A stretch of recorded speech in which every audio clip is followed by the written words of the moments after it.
Chapter 20, Pot Throwing. The sleepover ended at noon the next day, when the last of Janie's friends was picked up by her mother. "See you, Bat," said Frida. "Thank you, Janie. Thank you, Dr. Tam." The first kid to leave had been Israel. His parents had to pick him up early because they were taking a load of Cora's pottery to the farmer's market to sell, which they had did every few months, and Israel had to help. "It was fun," he had said to Bat before he left. But Bat couldn't tell if that was the truth or not. Bat was still embarrassed about how he had yelled at Israel the night before, but he didn't like to apologize. And anyways, Israel shouldn't have kept pushing him about when they would have to release Thor into the wild. And the next day, a dreary, drizzly sort of day, Israel didn't come to school. "Maybe he is sick," Mom said. "There's a cold going around." She called Israel's house to find out, and sure enough, she found out that Israel had been under the weather. "That's a funny expression," Bat said. His voice felt sort of high and tight, because you can't really be under the weather or even over the weather.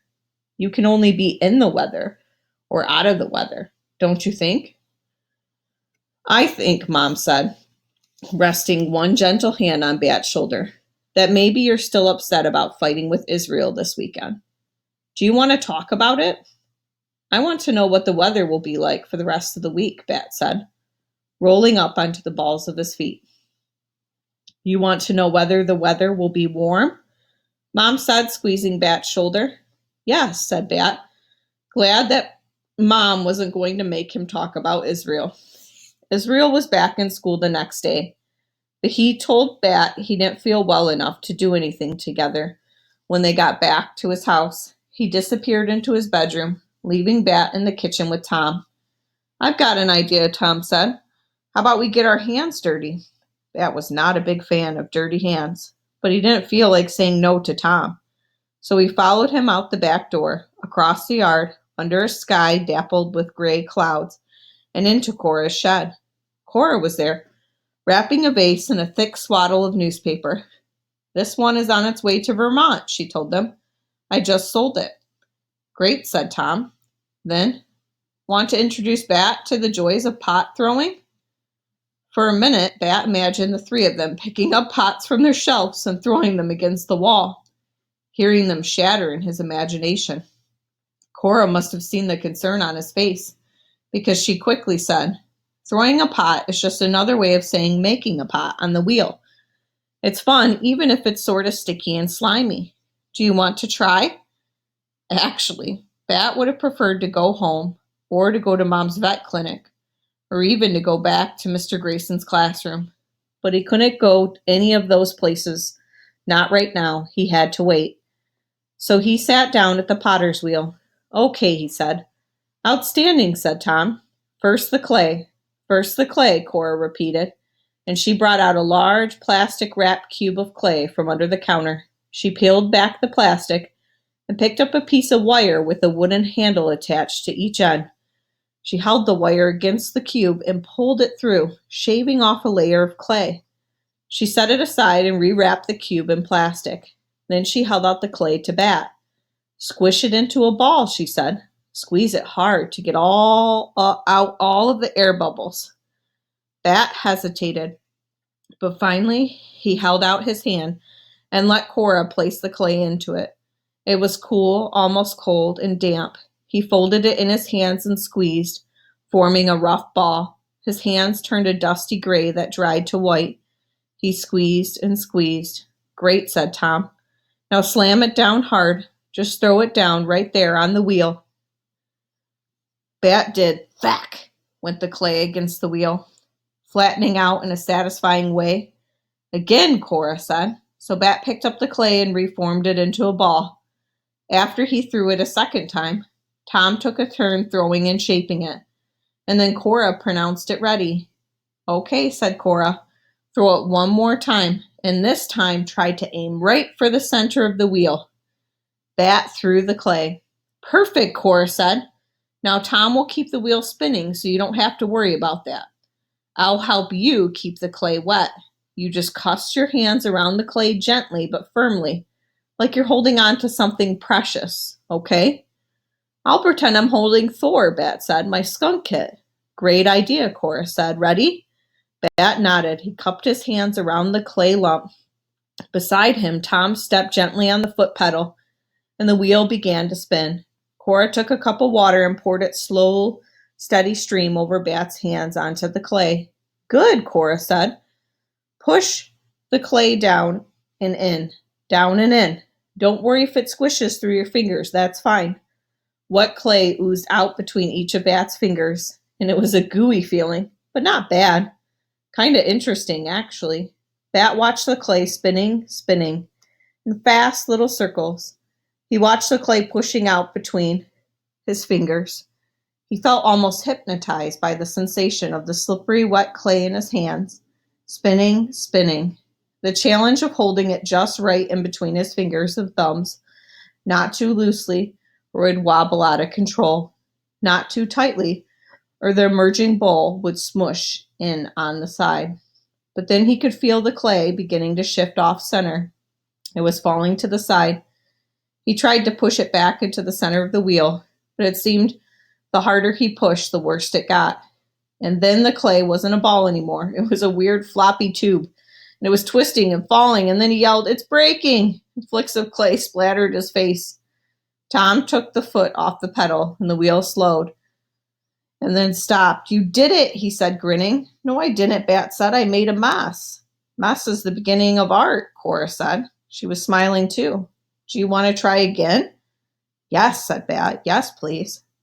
Before Bat went home, he peeked his head into Israel's room, hoping to tell Israel about how he learned to make a bowl, about how it wasn't perfectly symmetrical, but it was still recognizable as a bowl.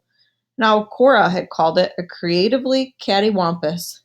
But maybe he could even say something to let Israel know he felt bad about their fight. But Israel was in his bed, his covers pulled over his chin, his eyes closed. Working with the potter's wheel had made Bat feel so good, and he really wanted to tell Israel about it. He almost went over to Israel's bed to see if he was really asleep or just resting. But then Tom called, "Bat, your mom is here." Bat hesitated, looking at the sweaty curls on Israel's forehead. Then quietly he backed out of Israel's room, feeling sort of lonely and disappointed that he wouldn't be able to say goodbye. Chapter 21, Scene Stealer. At last, Janie's opening night arrived. Bat felt that it arrived at last because it seemed like he'd been hearing Janie talk about it forever. In just a few hours, he wouldn't have to hear about how excited Janie was or how nervous Janie was anymore. "We're leaving in 5 minutes, Bat," Mom called from the kitchen. She had already dropped Janie off at the school so that she could get ready. "I get to wear a hoop skirt and makeup and fake eyelashes," Janie had boasted before she left for the show. That all sounded perfectly terrible to Bat. Clothes should be easy to wear and comfortable, like t-shirts and pants with elastic waists, and the thought of anyone gluing anything to his eyelids made Bat positively twitchy. Bat looked around his room. He didn't want to go to Janie's play. In the last few weeks, he spent so much more time away from home than he was used to, that another night out sounded just awful. And there was little Thor in his playpen, finished with his dinner and looking up at Bat expectantly. Every night after dinner, Bat had been taking Thor out and working on training him to come and stay. They were still working on stay. "Oh, little Thor," Bat said to the kit, "you look lonely in there." Bat felt lonely too, even though he was about to go to a theater filled with people. Sometimes that was when Bat felt the loneliest of all, in a crowd. Without really thinking about it, Bat slung Thor's sling around his neck and scooped up the kit, nesting him in place. This time it was a really tight fit to get Thor into the sling. Bat would have to ask Lawrence to make him a bigger one. He grabbed his jacket, put it over the sling, zipping it all the way up to the top. "Just settle down and take a nap," Bat whispered, "and you can come with me to the show." When Bat came into the kitchen, Mom said, "Are you sure you want to wear your jacket? It's a lovely night." "I am sure I want to wear my jacket," Bat answered. Outside of the theater, Bat saw lots of people who had come to see Janie in her play. There was Dad. Hi, Sport. Hi, Valerie, he said to Bat and Bat's mom. There was Lawrence. Bat Boy, Dr. Tam, he said. But he had never seen Lawrence wearing regular clothes. He always saw Lawrence at the clinic, where Lawrence wore blue scrubs. Tonight, Lawrence was wearing a suit with buttons and a collar under a sports coat, and his shoes looked like they were made of leather instead of rubber. You look different, Bat told Lawrence. Lawrence laughed, his same laugh, even from inside the different clothes, and that made him seem more like Lawrence again. Then there was Ezra and his parents, and then there was Israel with his mom and dad. Israel waved at Bat, and Bat waved back, but he felt kind of shy about it. On Thursday, Israel had been all better from his cold, but things weren't the same between them. They shared an awkward snack at Israel's kitchen table before Tom had taken them over to Bat's house to water the skunk garden. And Mom had gotten home early from the clinic. Finally, it was time to go into Janie's school's auditorium, where folding chairs were arranged in rows facing the stage. Bat, his mom, Lawrence, and his dad all scooted down a row, not too close to the front, but not too way in the back either, and waited for the show to start. Bat baby, do you want to take your jacket off? Mom whispered. As the lights were going dark, Bat slid the dipper down a little, but then he shook his head no. He felt Thor rustle around and then settle back down. And then the music started and the curtains opened, and the kids started singing and dancing. It took a minute, but then Bat recognized Maggie. She looked different in her Alice costume. A blue dress with a white apron, white tights, and flat black shoes. She looked older than she looked at the sleepover, when she'd been wearing those tiger footy pajamas. But when Janie came on stage dressed as the queen, with a red hoop dress, a giant red crown, and eyelashes that Bat could see from the audience, he didn't recognize her at all until Mom leaned over and whispered, "Look, it's your sister." Even then, Bat didn't totally believe that it could be Janie. She looked taller than she looked in regular life, and she moved across the stage like she really was the queen of something. When she opened her mouth to sing her solo, Bat's mouth opened too in surprise. It was Janie. That was the same song she'd been practicing all month, amplified by the microphone she wore taped to her cheek, supported by the music that played along with her, backed by all the other performers as they danced behind her. "She's amazing," Bat whispered. Janie's song was so strong and loud and wonderful that Bat leaned forward into his seat. He had no idea that Janie could be so wonderful. He had no idea that she was so talented and brave. He had no idea that— "Skunk!" yelled a voice in a dark, high-pitched, loud. "Skunk!" yelled another voice, and then another one. And then it was filled with something worse. The sharp, acrid stink of a skunk's first spray. Chairs turned over as the audience rushed towards the exit. Bat panicked. Eyes stinging from the odor dropped to the ground. Oh, what a mistake it had been to bring the kit. "Thor," he cried in the darkness. Beside him, his mom called, "Thor." And then Bat heard Dad's voice, "Thor," and Lawrence. Someone turned on the lights, and Bat spied a black and white tail 2 rows up, sticking from behind an overturned chair. Quick as he could, Bat scuttled over, his hands and knees, and scooped the kit in his arms, cradling him. Bat blinked again, the sudden light. He looked up, and there on the stage, arms crossed, crown lifted to one side, stood Janie. Chapter 22. No Tomato Juice. "Bat," it was Israel in the parking lot. "Is Thor okay?" Bat nodded, which made the tears brimming in his eyes spill down his cheek. "Thor's fine," he said. "He's right here." He patted the sling. "Bat Bunny, I don't think it was a really good idea to bring that thing to your sister's play," Dad said. "Thor isn't a thing." Only the thought of frightening the kit tucked back into the sling kept Bat from yelling the words. "Okay, Bat," said Mom in her enthusing voice. "Let's go home." She opened the rear door of her station wagon and ushered Bat inside. Janie was already sitting in the car in the seat next to Bat. She had changed out of the hoop skirt and crown and back into regular clothes, but she still had her makeup on and her arms were still crossed. She didn't say anything to Bat, when he got into the car. She didn't say anything when Mom got into the front seat and started the engine.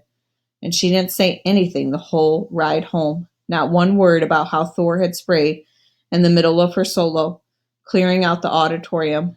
Not one word how Bat had ruined the whole play. Nothing. Bat had wished in the past that Janie would stop talking so much. Right now, though, Bat wished his sister would say something. Anything.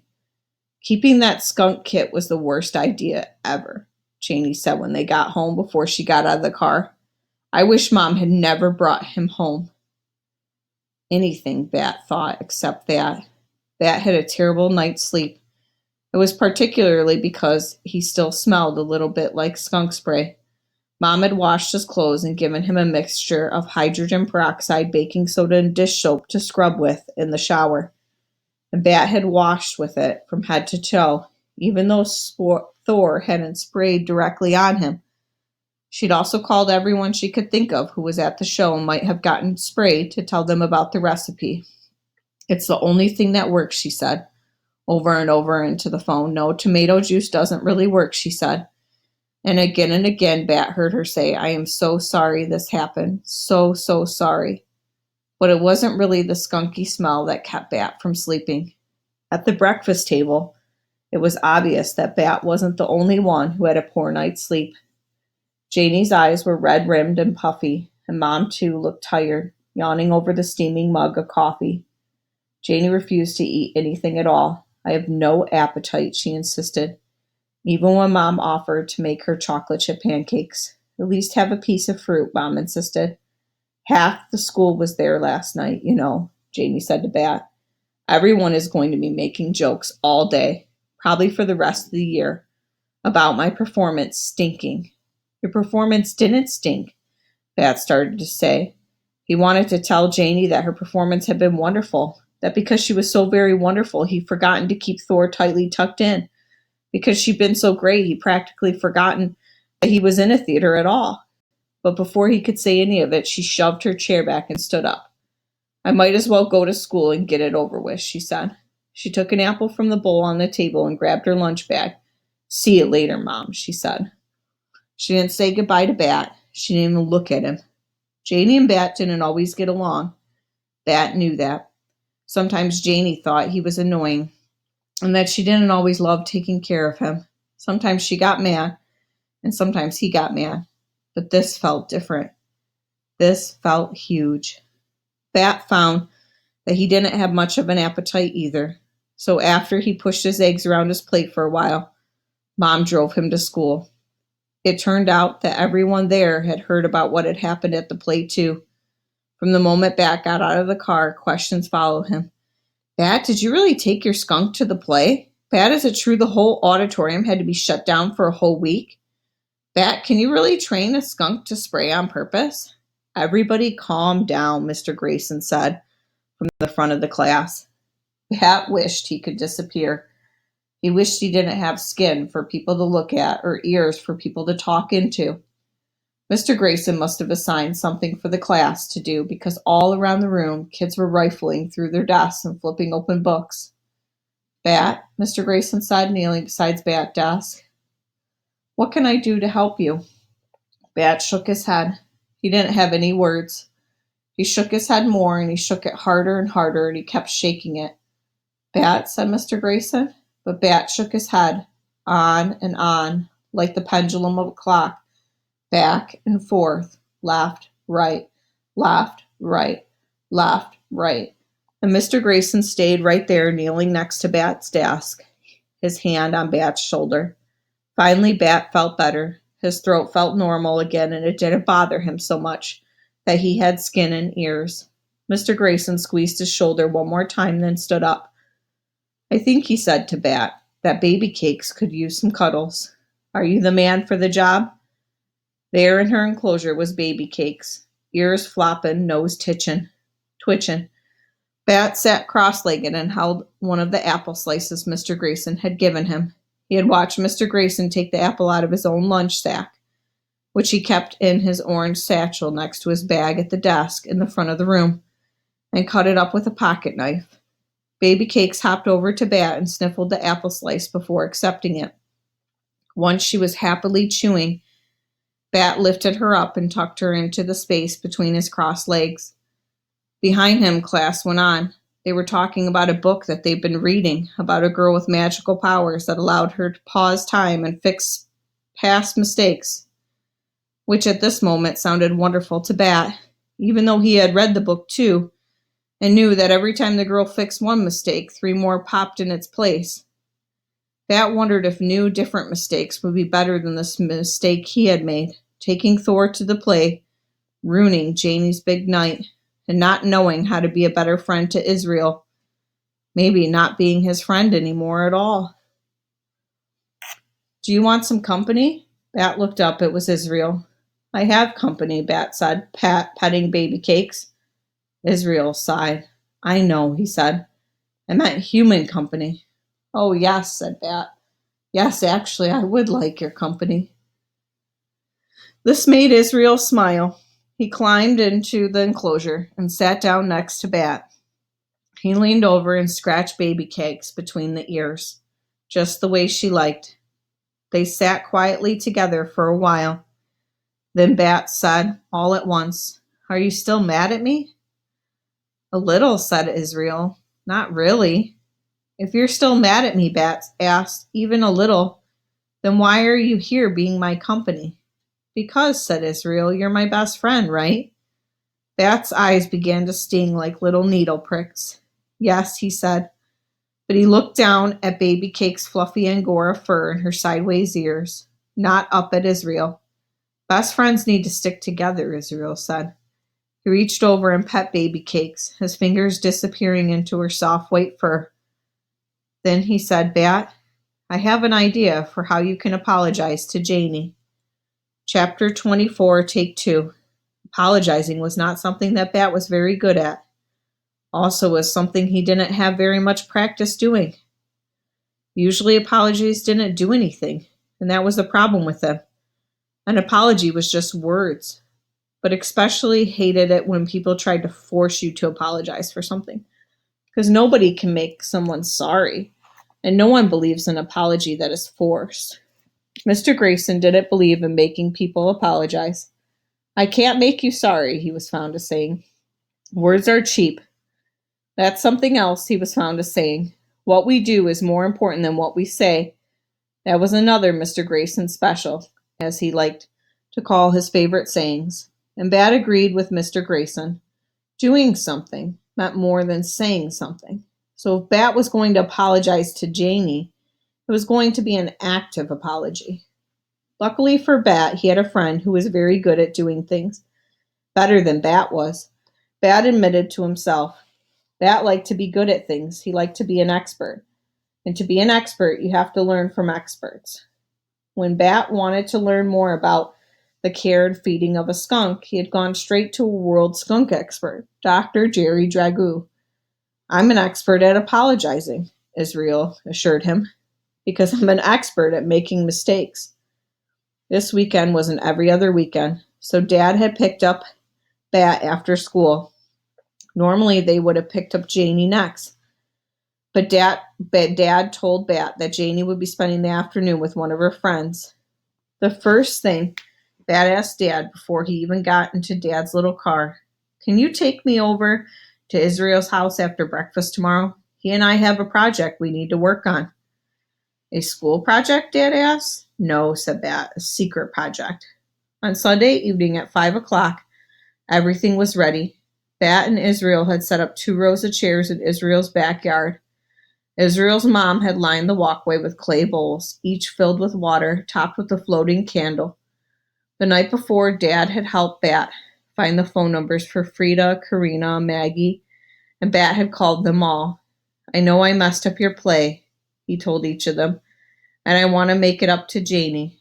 Will you come over to my friend Israel's house at 5 o'clock on Sunday night? Mom was there with Janie's favorite brownies, just like Bat had asked. Soon Israel's yard was full of people. Even Lawrence came wearing his blue scrubs again. Sorry, Bat, I didn't have time to change, he said. That's all right, Bat told him. You look more like yourself this way. Lawrence laughed his wonderful laugh. His laugh was one of Bat's very favorite sounds in the world. Finally, Bat heard the honk of Dad's car from the front of the house. "Janie's here," Bat announced, running up the pathway to the front of the yard. His heart beat as he ran all the way around the block, and his arms folded in his excited, flapping motion. Tom went into the front door to let Dad and Janie in, and a minute later he led them out the back door and into the yard. Janie's eyebrows shot up and her mouth opened in a surprised O as she stepped onto the grass. Bat saw her, seeing all the people in the 2 rows of chairs, the glowing floating candles along the path, and in front of the garden shed where Israel's mom made her pottery, a little stage they had set up with a curtain hanging as a backdrop, and Mr. Grayson sitting off to the side with his keyboard ready to play. "What is all this?" Janie asked Dad, who was at her side. "Ask Bat," Dad said, nodding in Bat's direction. Janie's arms began to fold across her chest, like she was remembering that she was still mad, but then they loosened and dropped to her sides. "Bat," she said, walking over to him, "what's going on?" "I'm sorry. I brought Thor to your show, and I'm sorry that he sprayed," Bat said. He noticed that Janie was wearing sandals and that she had painted her toenails dark blue. There were little stars painted on big toes. He talked to the painted-on stars. "You're a really great singer," Bat said. "Will you sing your solo again? Mr. Grayson can play the music." For a second, that felt like a minute. Janie didn't say anything. Then she put her hand under Bat's chin and raised up his face so that she could look into his eyes. Bat didn't love looking into people's eyes, but he knew that Janie really liked to. And he remembered what Mom had told him about how some people learn things about each other from their eyes. So even though it wasn't Bat's favorite thing to do, he stared right into Janie's eyes, which were almost exactly like his own eyes, Bat realized. A brown so dark it was almost black and shiny. Maybe Janie saw something in his eyes that let her know that he was really sorry. Or maybe she just liked the candles on the stage because she smiled and gave Bat a hug, which he did like. The press of her arms, the smell of her apple shampoo. "Oh, Bat," she said, "the school is going to redo the play next weekend, after the auditorium has aired out. But this was really nice of you to set up. And anyway, the whole thing was pretty funny when you think about it." She dropped her voice to a whisper, just for Bat to hear. "Also, I didn't mean it when I said that I wish Mom never brought Thor home. I'm sorry I said that." She let him out of the hug and said to the audience, "Hi, everybody, thank you for coming." And then everybody began to clap for Janie, her friends and Bat's friends and their family, and Mr. Grayson. And then Janie walked up to the little stage and she nodded at Mr. Grayson to start playing. Bat sat down next to Israel, who saved a seat for him, then pulled something out of his pocket to show Israel. It was a clay skunk Israel had made for him. "Hey," Israel whispered, "you're carrying it. That's so cool." Bat grinned and rubbed his fingers along the clay lump, memorizing the words, the way the words from Israel felt against his thumb. Thor wasn't with him, but Bat felt a sweet warmth in his chest, almost as if the skunk kit was cuddled there. Janie started to sing, surprising Bat all over again with her strong, clear voice. It was beautiful. That evening was beautiful. The rows of chairs were beautiful. People in them were beautiful. The floating candles were beautiful. The lump of clay in Bat's hand was beautiful. Right now, the whole world felt giant and open and full of beauty, and Bat was happy. This is the end of the book.